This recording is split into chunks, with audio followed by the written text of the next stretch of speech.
ଦେଖିଲ ତ ଆକୁ କୁହାଯାଏ ବାପା, ଯିଏ କି ବୁଢା ହେଲା ପର୍ଯ୍ୟନ୍ତ ବି ନିଜ ଛୁଆଙ୍କୁ ଖୁସିରେ ରଖିବା ପାଇଁ ବାହାରେ କେତେ କଷ୍ଟ କରୁଛନ୍ତି। ଯୋଉ ପୁଅ ଝିଅ ମାନେ ଏଇଟା ଠିକ ବୁଝିବେ ନା, ସେ କେବେ ବି ହେଲେ ନିଜ ବାପାକୁ ଖରାପ କହିବେନି। କାହିଁକି ନା ଏ ଦୁନିଆରେ ବାପା କେବେ ଖରାପ ହୋଇନଥାଏ।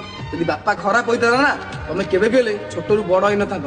ଆଜିକା ଡେଟରେ ବହୁତ ପିଲା ଅଛନ୍ତି ଯିଏ କି ବଡ ହେଲା ପରେ ଆଉ କାହାକୁ ପାଇଲା ପରେ ନିଜ ବାପା ମାଙ୍କୁ ଖରାପ କହୁଛନ୍ତି।